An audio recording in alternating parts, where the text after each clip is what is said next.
and they just accept it. Many lose hope, unfortunately, they lose motivation, and they get stuck with the attitude of it is what it is, and I'm a victim and I can't do anything, and I'll get a bit of sympathy from other people, and then a lot of they'll find benefits in other ways to get from the disease. Then there are some people, that decide to fight the disease and they start living the best life they could, and they fight the disease and they deserve what they've got, and they actually, despite of what they disease, they fight it. And Susie is one of them, and I'm very fortunate to have her, and she's quite inspiring to hear her story and to start, and she started to living and loving her life. So, how are you doing, Susie? I'm doing good. Great to hear. Tell us, how old are you and where are you from? I will be 58 in July, and I live in Utah. Very nice. How's Utah? The corona's just also another big disease. It's everywhere, eh? It is. Not too many cases here, but enough that I'm going to stay safe and away from people as much as possible.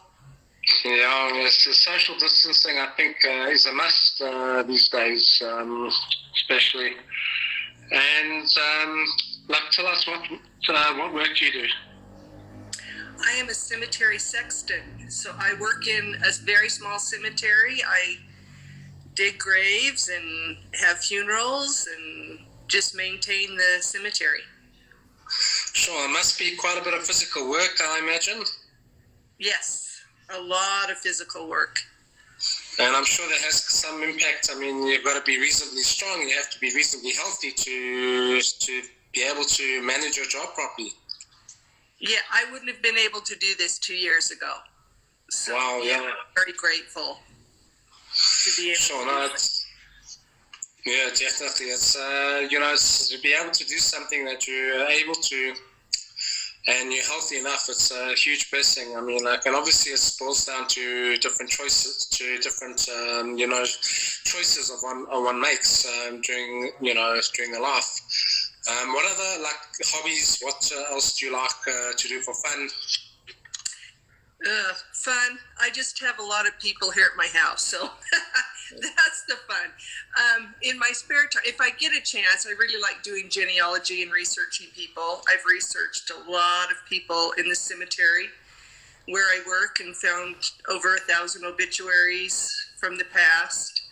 I also, on my 57th birthday, skydived for the first time. So as soon as I'm allowed to do that again with the COVID-19 gone, I'm going to be doing that a lot more.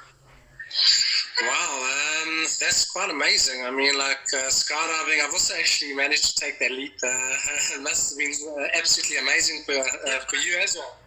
Yeah, I mean, it was a lot of fun. It was exhilarating, yeah. And with obituaries, I'm sure you see so many people with lost dreams that they've wanted to do, and they didn't really live their dream because whatever reason. Tell me a bit more about that. The one that I found that stuck with me, there's been a couple, but one was a World War II vet, and he was actually a boxer in the Army, the Golden Gloves boxing, and he boxed and had a short boxing career after that, and ended up by himself as a dishwasher in Salt Lake City. And it was a county burial, which meant he had no family, no funds to bury him. And so the county just came, and this was in the 70s, and buried him at my cemetery where I work. And I found his story and started researching, and I think I found his family, but it's hard to know being that far back and not having real accurate records. But he was one that really stood out to me because he had an amazing life, and then it ended alone in his apartment. So there's a lot of stories like that in the cemetery. We have a lot of county burials there. Sure. And I'm sure, I mean, you can like really take a lot of lessons out of it and really choose to, make the best choices for yourself and live the best version of yourself, and not be one of those stories. Yes, yeah. And he did have, from what I understand, I mean, he died alone, but he was happy with what he did at the end. He was, so he made the best of what he was given, which is what I kind of liked about his story. Sure. Okay, definitely making the best of what, in whatever situation you find yourself, you can definitely put a positive spin on it and make the best of it. Yes. Okay, great. I know you had quite a bit of a family history with, tell me a bit more about your family and, take it away. I have, my husband and I've been married 35 years. We have 5 children together. They range in age 43 to 20. Sure. And I've got 3 granddaughters. My husband recently was diagnosed and treated for prostate cancer. Since then, he has health-wise gone down quite a bit. It took a toll on his body. I've got a son. My 31-year-old son lives with me and his 6-year-old daughter. My son is a recovering addict and has mental illness. And then my 20-year-old daughter, we adopted at birth, and she has Down syndrome, and she's absolutely amazing. So I've kind of got my hands full here at the house. It definitely sounds like it. And I mean, family is a huge factor in where one can, whether they can bring you up or pull you down and make excuses to not live your best life. How do you manage that, and how do you pull yourself up? I sat around for almost 29 years and felt sorry for myself and did my best to deal with the pain that I had and the chronic fatigue. And it just dawned on me one day that I had to get healthy. I had to get healthy for my family. And I took that step for my family, not for me in the beginning. And just reached out to a friend and said, will you take me to a gym?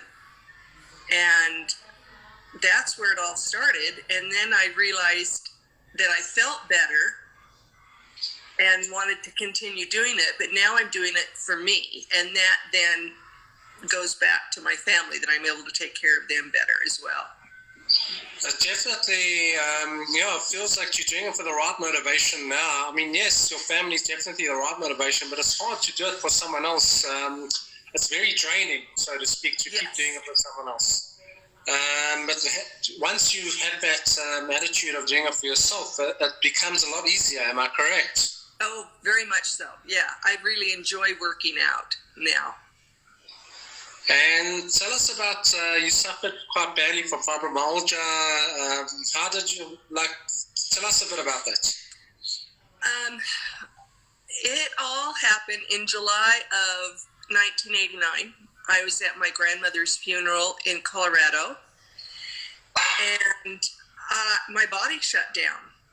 I was healthy up to that point. I have no idea what happened. Nobody knows what happened. But by the time I got home to Utah, I was barely walking or talking.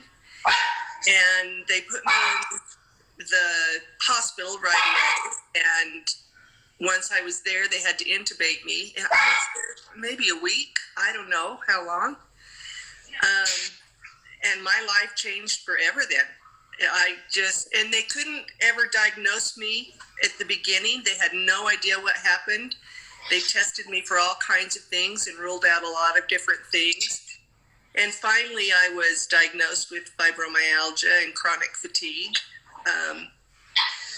I have a sore throat every day of my life since then. It's just something you learn to live with. Aches and pains, mostly muscle aches, and in my neck and shoulder area is the worst place that I carry it. And I can still to this day have a 3-hour, 4-hour nap and still am tired. Wow. So it doesn't really leave you, just you choose how to manage it, is that correct? Yeah. Wow, and how are you coping with this? How are you feeling now compared to where you were before? I have a lot more energy, and my mental state is a lot better. I was so depressed. And you still function, and you try not to think about it, and I always had the mindset of, I'll be really depressed or sore this day, especially if I'd done something the day before that was really draining. And then if I overexerted myself, then I could go 2 or 3 days and do absolutely nothing. I just have to sit. I'm at the point now where I can, get to see that I might have a bad moment, but that's going to be over with, and I can go on. And all this exercise has just helped with the mental part of it, the physical part of it, just all around well-being. Sure. I mean, depression, once you get into that sort of negative mindset, depression can easily take over, and there can be no motivation to do anything in life. And unfortunately, a lot of people end up with suicides. I'm sure, like you, I'm sure there must be some cases of suicides that you have to deal with. Am I correct? Oh, yeah. So it's quite active. So what was the defining point, would you say, that actually changed, say, your lifestyle from living unhealthy to one versus wanting to be healthy and wanting to do it for your family? What was the defining point? It all happened. We have sponsored a sober swimming party. We have a swimming pool. And something triggered. We had one this last summer, and I saw all these individuals that were recovering addicts out here living their best life that they could, and in just really enjoying themselves. And I was sitting inside my house looking out at them, and something just clicked. It's like, I need to get up. I need to start moving.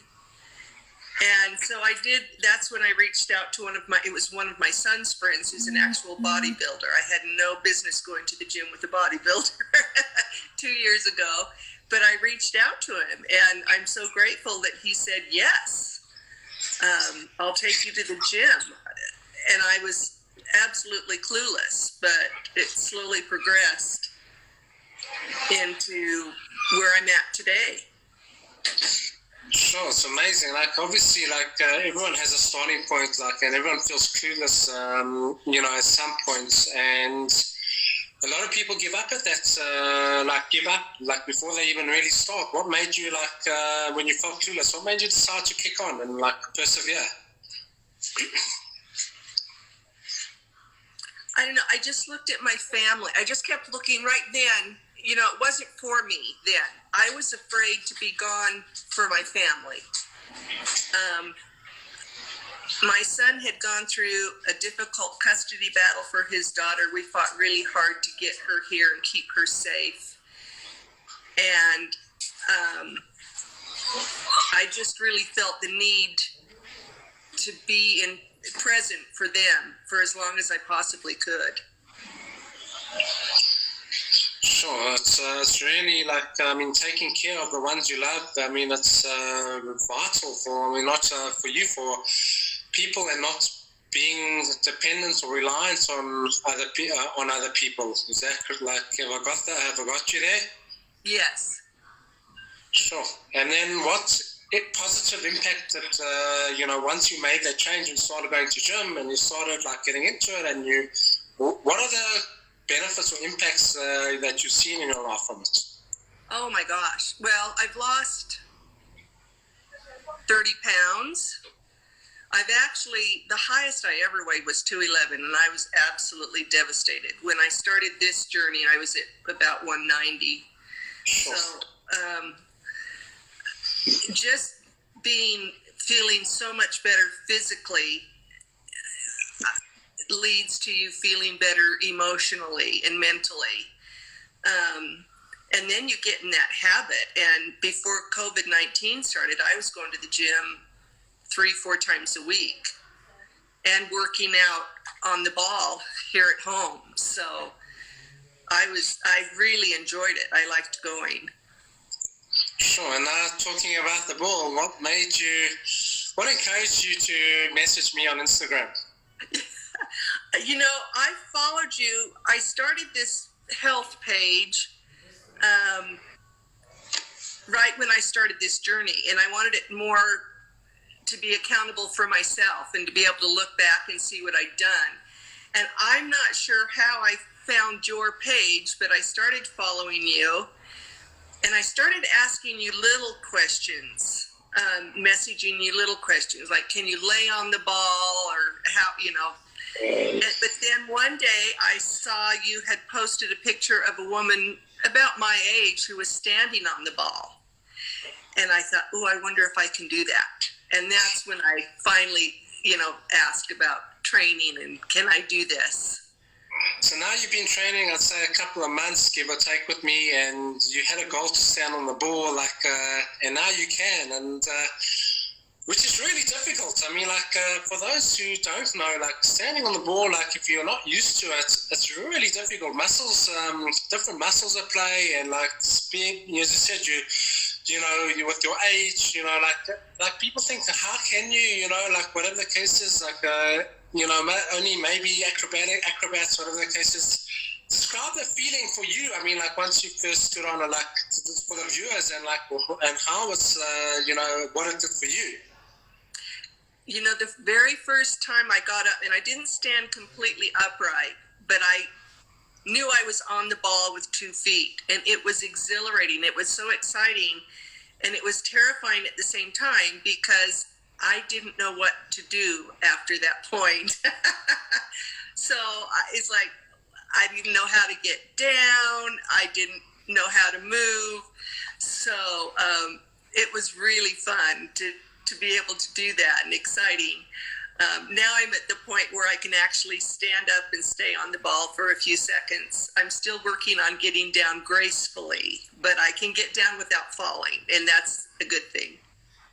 Definitely a good thing. You can get you standing on a lot more than for a few seconds, that's for sure. I mean, you really look like you're comfortable having fun up there. So really a huge achievement, and well done to you. I mean, it's not just about standing on the ball. The benefits in terms of strength, balance, reaction time, all of the above, obviously to do it safely and progressively is really important.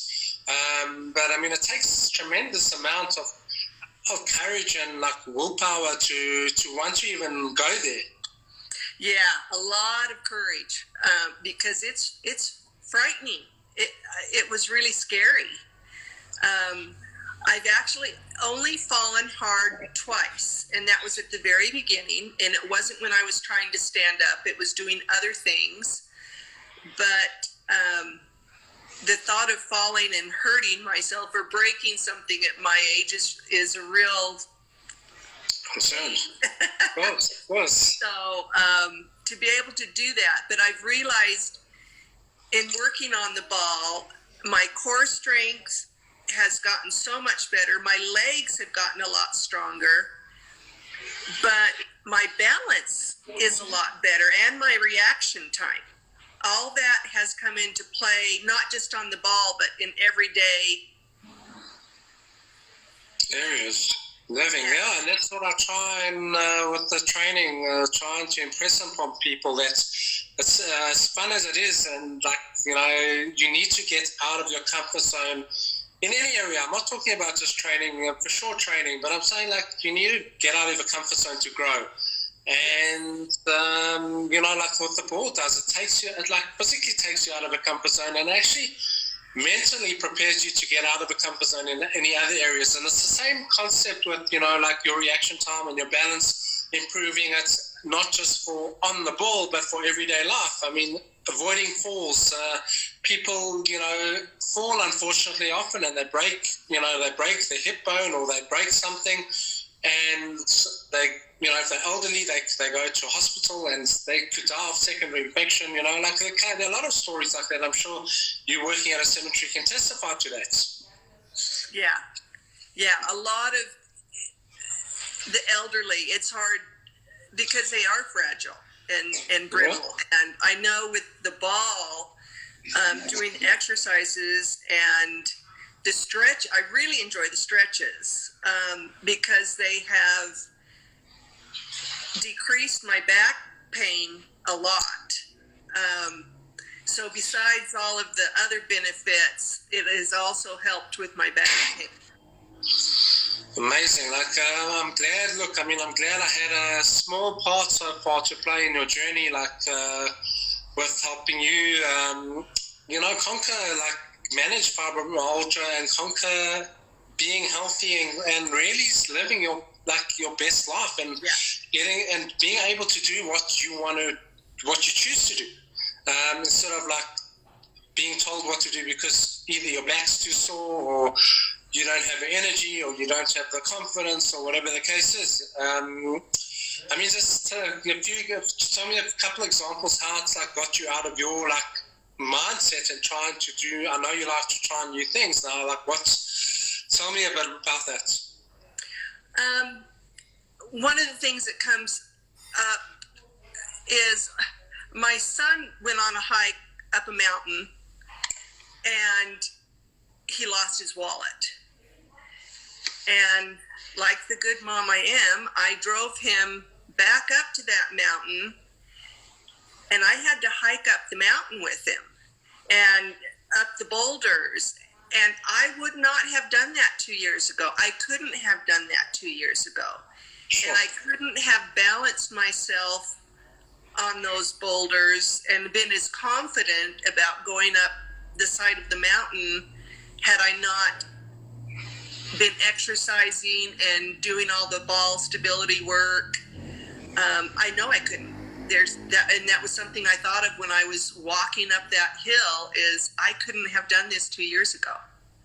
So exercise has opened a whole new world kind of for me, that I feel confident that I can try new things. Amazing. And did you find the wallet at the end of the day? Yeah. Okay. That's amazing. Your story is really inspiring. And what advice could you give to other people who are struggling with either fibromyalgia or other sort of diseases? What advice could you share with them? The one thing that I've told my son, I've told a couple of other people that are trying to lose weight and have been watching my journey, I have really bad days still. Sure. And I'm at that point, though, where I can see that bad day is going to end. And it might end in 5 minutes. It might end tomorrow morning, but there's going to be an end to that. And then I get to move on and do all the things that I want to do. And so sometimes life is just moment by moment, but you can always start over again. And that's kind of what I've learned along this, is I get to start over every single day and decide, how I'm going to live my life. And if it's going to be a down day where I just rest, that's what I'm going to do. But then, the next day I can get up and go and play and exercise and do everything I need to do. That's amazing. And it's about perseverance and seeing the longer picture, really, and this too shall pass, so to speak, and being able to have that mindset instead of getting down into bad habits because you're feeling really bad or having a bad down day. Don't get into a bad habits where it could pull you down even further.